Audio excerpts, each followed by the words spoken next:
Shalom everyone, welcome back to the sequential Midrash Aggadah series.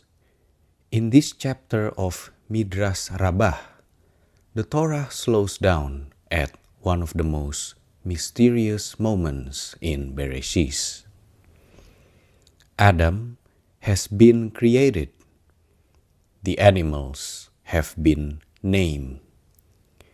Every creature has its pair. But Adam looks around and realizes something very deep. Every being has a counterpart, but he does not yet have the one who corresponds to him. So the verse says, Hashem God built the site that he had taken from the man into a woman, and he brought her to the man. The Midrash begins with the word built. It says this word can also hint to Binah, understanding.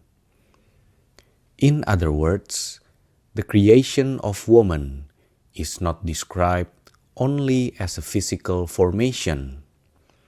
It is described as the building of understanding, discernment, structure, and inner perception. The woman is not presented as an afterthought. She is presented as a constructed wisdom, a living vessel of perception that Adam did not yet possess by himself. The Midrash then connects this to the idea that women can mature in understanding earlier than men. It brings a discussion about vows, about when a young girl or boy reaches enough maturity for their words to carry legal weight. Beneath the legal discussion is a spiritual idea. Speech becomes powerful when the soul has enough awareness to stand behind it. A vow is not just sound, it is a soul committing itself. So, the Midrash is saying that Binah is not theory. Binah is the ability to understand consequences, to notice details, and to hold responsibility. Then the Midrash gives a second explanation of the word built. It says that God contemplated where to create the woman from, not from the head, so that she would not become arrogant, not from the eye, so that she would not be overly inquisitive, not from the ear, so that she would not become an eavesdropper, not from the mouth, so that she would not become overly talkative, not from the heart, so that envy would dominate her, not from the hand, so that she would not take what is not hers, not from the foot, so that she would not constantly go out restlessly. And then the Midrash says God created her from a private and hidden place, so that modesty would be built into her foundation. Now, when we hear this today, we have to listen carefully. The Midrash is not trying to reduce woman to a list of faults. It is doing something more subtle. It is saying that the place of creation shapes the direction of energy. Every part of the body has a spiritual symbolism. The head symbolizes pride, the eyes, desire and curiosity, the ears, absorption, the mouth, expression, the heart, emotion, the hand, action, and the foot, movement. The Midrash is teaching that the feminine vessel was built from the hidden place, from inwardness, from privacy, from the place that protects life. That is a powerful teaching, because holiness is not always loud. The deepest things are often hidden. A seed is hidden in the ground. A child is hidden in the womb. A prayer is hidden in the heart. A covenant is often hidden beneath ordinary life. So when the Midrash says that Eve was built from a concealed place, it is saying that her power comes from interiority. She protects what is sacred by not exposing everything to the outside world. But then the Midrash adds something striking. Even after all this divine care, the verse says, "And you rejected all my counsel." Meaning, even with the perfect formation, even with the careful selection, human beings can still misuse their gifts. A trait that is holy in its proper place can become destructive when it is not governed. Curiosity can become wisdom, or it can become intrusion. Speech can become blessing, or it can become chaos.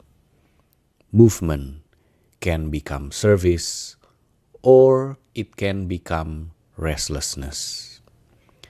The issue is not the trait itself. The issue is whether the trait is directed toward holiness. This is why the insight of this chapter is so important. The Midrash is not saying that human nature must be erased. It is saying that human nature must be built. The word built matters. God does not merely form Eve. He builds her. Building means arrangement. It means proportion. It means taking raw material and turning it into a dwelling place for purpose. Then the Midrash says that God adorned Eve before bringing her to Adam. Some sages say this means he braided her hair. Others say he decorated her with ornaments. Another teaching compares the wedding of Adam and Eve to canopies made of precious stones and gold. The image is beautiful.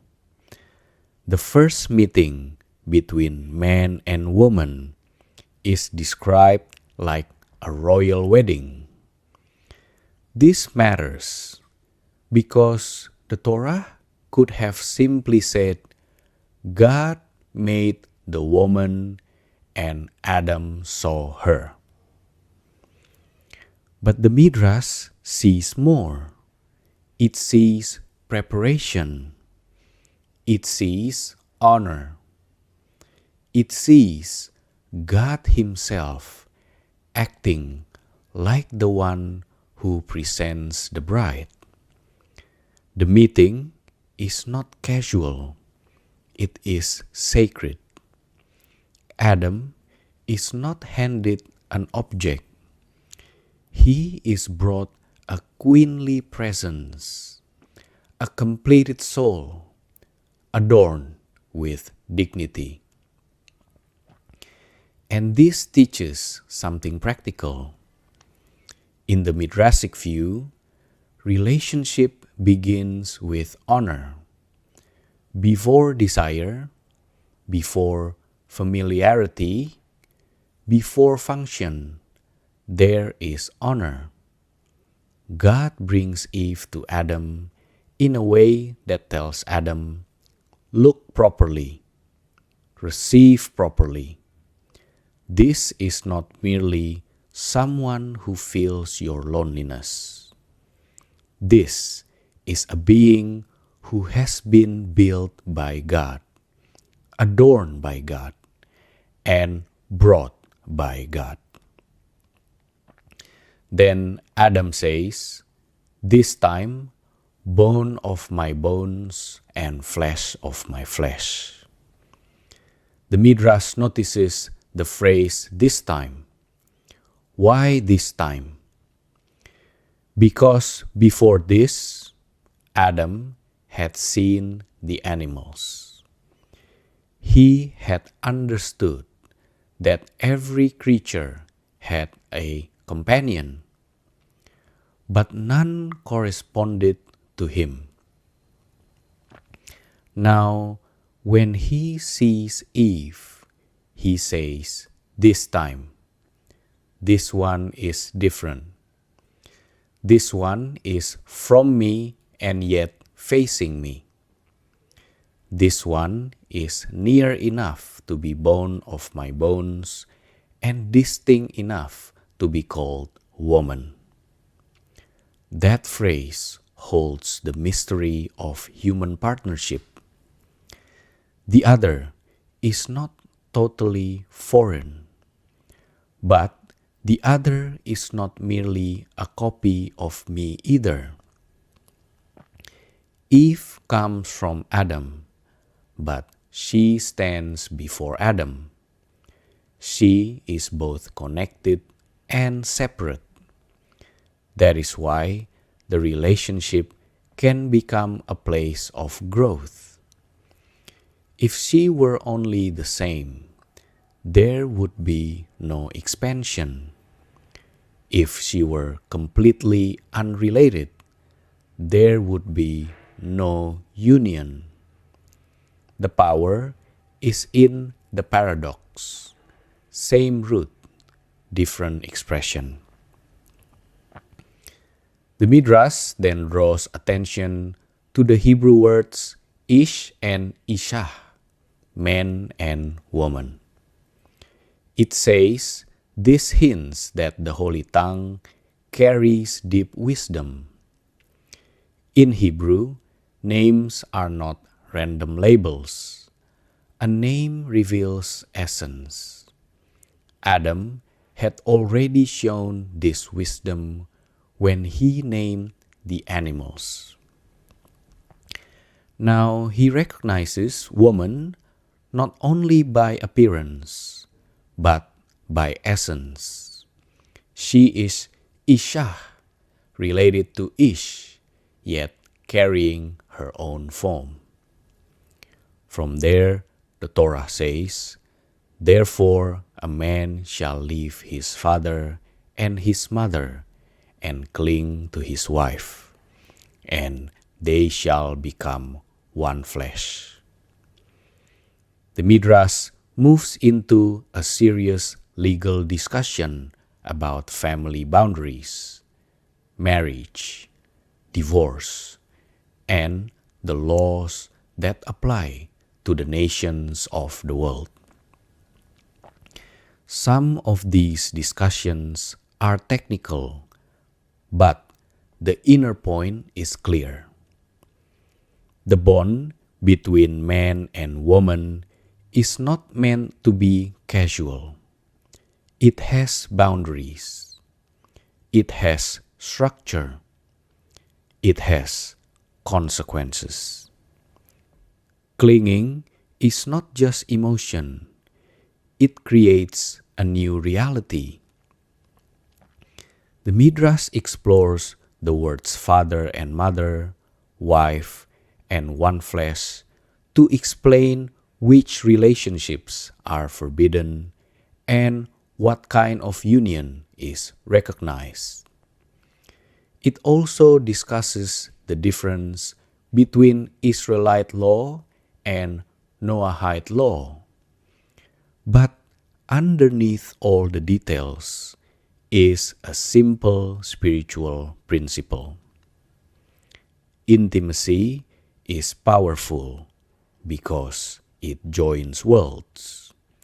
It is not only physical, it touches lineage, identity, future children, and the moral order of creation. That is why the verse says one flesh.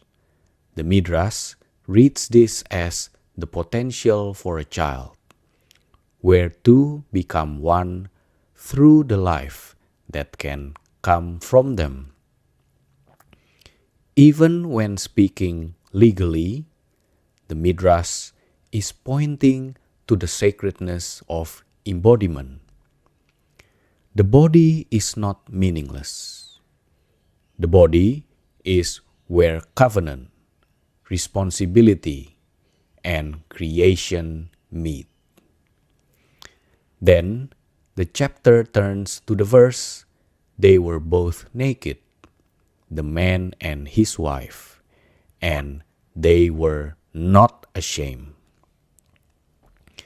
The Midrash says, there were three who did not remain tranquil for even 6 hours. Adam, the people of Israel at Sinai, and Sisera. Adam did not remain in his original state before the sin. Israel did not remain in the exalted state of Sinai before the golden calf.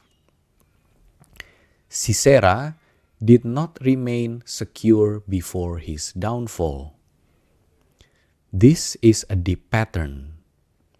A person can stand at a high moment and still fall quickly if the inner vessel is not guarded. Adam is in Eden. Israel is at Sinai. Sisera is in military confidence. Different stories, different levels, but one rhythm. Elevation without vigilance can disappear fast. The phrase, not ashamed, describes innocence before the fall. Adam and Eve were unclothed, but they were not yet fragmented inside.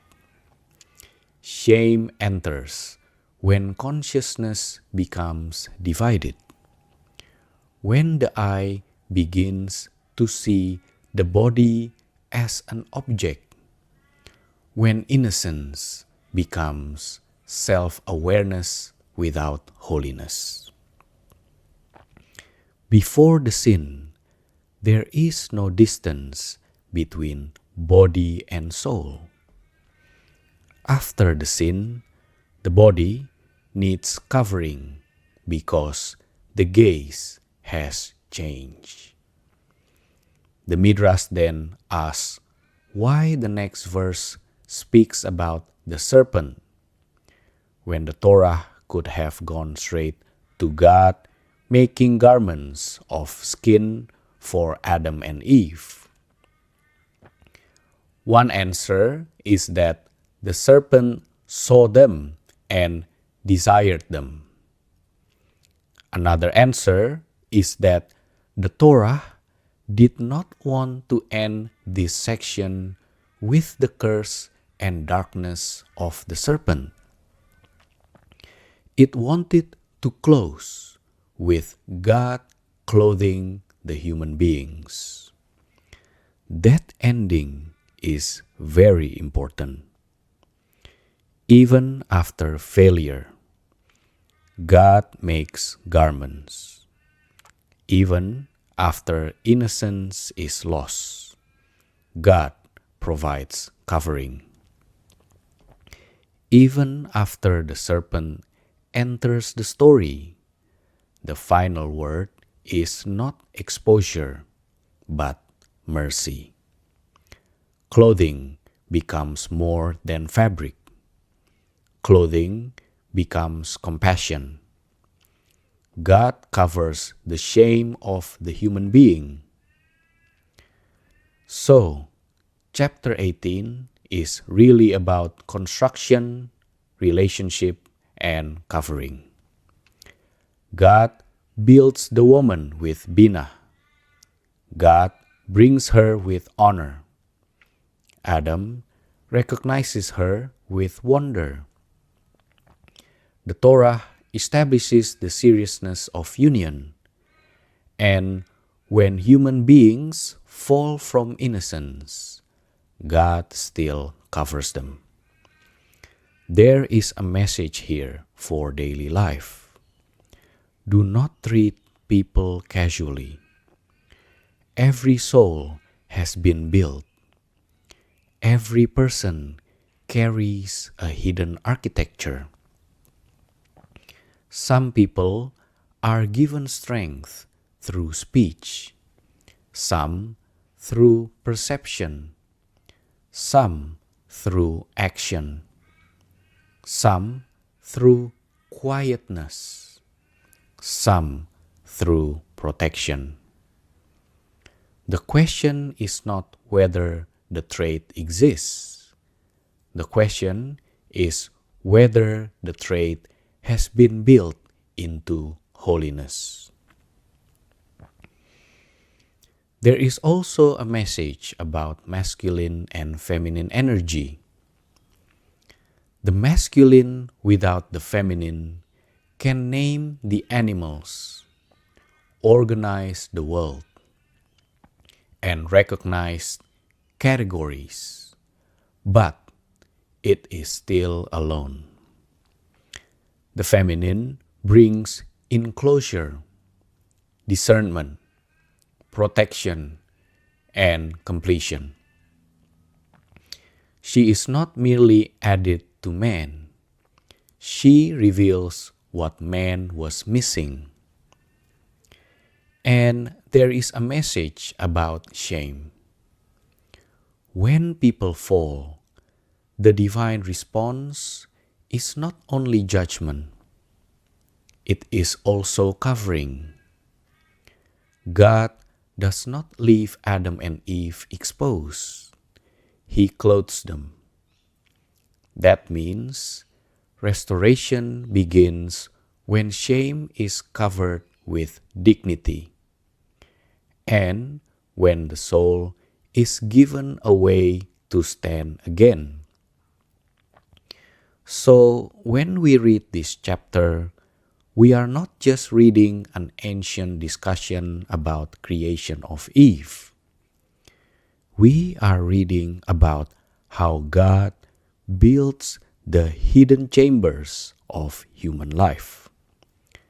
Understanding must be built. Relationship must be honored.